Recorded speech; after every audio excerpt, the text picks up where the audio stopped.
Assalamu alaikum.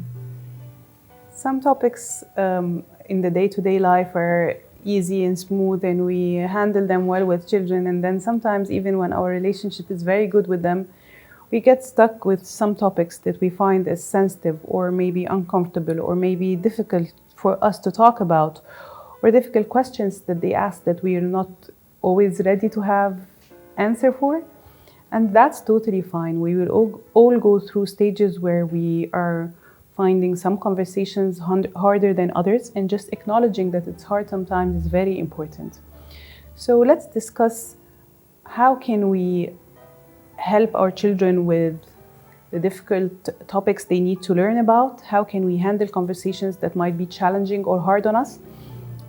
What makes a space and that is safe for any topic to be discussed at home?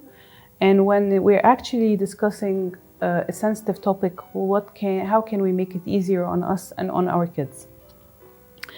So first of all, we need to encourage having an open dialogue and open conversations at home. As much as we can create a space where any topic is welcomed here. And a big part of this, how we respond when a strange or weird topic is opened. Kids are very sensitive to the way we respond to things.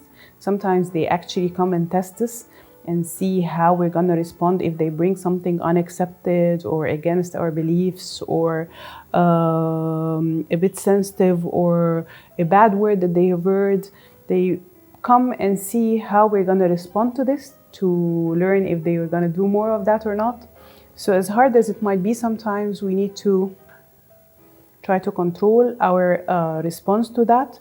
If we respond with a very big response, where did you hear these words? How come you're asking a question like that? This is unaccepted, this is disrespectful. Who told you about these things? If we start doing any sort of attack or blame, after a couple of times, they will stop actually coming to talk to us. And it's very important to allow room for these discussions, because kids are very curious. They have access to a lot of information. So if they don't get the answers they need from us, they're gonna look for it somewhere else.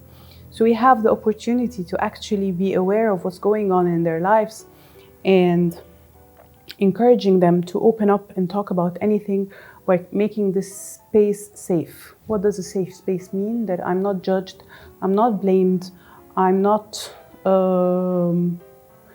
I feel understood, I feel accepted, regardless of what's happening in my life. How we're gonna deal with it is a different issue, but at least this space is safe for me to say what's on my mind, to speak my mind. Another thing is to show interest in whatever they're going through from an early age, because let's face it, what's important to them at the beginning of their childhood is not usually interesting for us. So sometimes they want to talk for hours about this dinosaur or this cartoon character or this soccer player. And if we don't show interest in the small stuff, they will not come and talk about the big stuff, because when they are actually small stuff for us, they are big for them. So when they feel that I try to bring things here that are important to me and that I care about and that are interesting and I want to share with you, I feel like you're not interested. So by time I stop sharing with you things. And we want to create this open challenge. We want to show curiosity and interest. We want to listen. We want to connect. We want to share with them what we care about as well. So we encourage them to talk. Not all kids are as open as coming back from school and you just ask them, how was your day? And they will open up and talk about everything. Sometimes they need to learn these skills, whether by seeing us sharing what has happened on our day, or by helping them, by guiding them with more specific questions, like what was the best thing that happened today? What was the worst thing? Who did a kind thing today? What was fun today? Or by both. Maybe we need to work with them till they get to reach this point, but at the end of the day, we're trying to create a conversation, and we have time at home for a conversation, whether over dinner or before we sleep or on the weekend, but we have time to express what everyone is going through.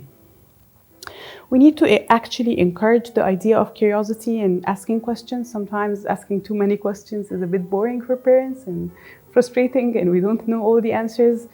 But let's face it, in the modern way of education, they're always encouraging critical thinking, and they're saying that it's one of the most important skills that kids need to learn.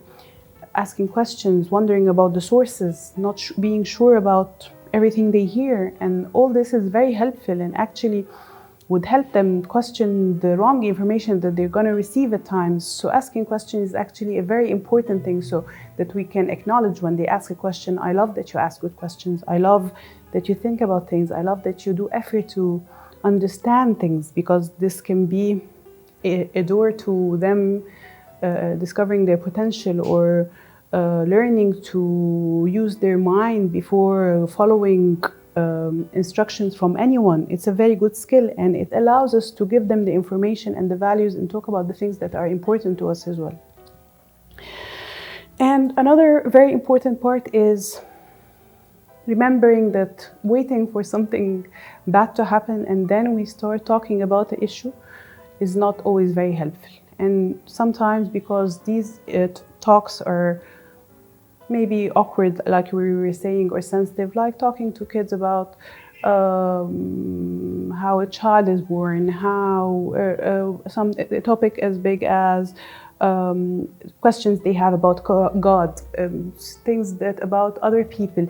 These questions, sometimes we try to avoid it because it's uncomfortable to us, and we wait till they grow up and then we have to address it. But we need to remember something. Delivering correct information is much easier than correcting wrong information. So if we're always ahead in opening the space to discuss these things and trying to help our children learn from us rather than correcting the information they come home with, it's usually a lot more helpful. So let's talk about the time when we're actually having this kind of conversation. First of all, we need to choose the right time. So let's sit down and talk about one of the topics that is important, not just when we're busy or when we're stressed out, or when they are in the mood not to listen. So choosing the time is very important. We always start by asking them, what do they already know? Because that's a very important question. It would help us and guide us where this conversation can go. Sometimes the question is very simple and issues are much more complicated in our mind. So if we just know where they're at, what their questions are, what they already know, it helps us on where to take this conversation. It's a good idea sometimes to just comfort them and assure them and actually acknowledge that some topics are hard to discuss, even for adults, and to remind them that this is a safe space and they can tell us anything and not worry about our reaction. It's also a good idea to listen to what's happening, what's behind what's happening. Is there a need that we can learn? For instance, if we learn that, if they're telling us that they looked up something on the internet, for instance, like something that we see inappropriate, is this telling us that there's a need of curiosity? Do they need to learn something that we've not explained yet? Do we take this opportunity to talk about something maybe they're ready for and we thought that they're not ready yet? So trying to listen to the need behind the behavior.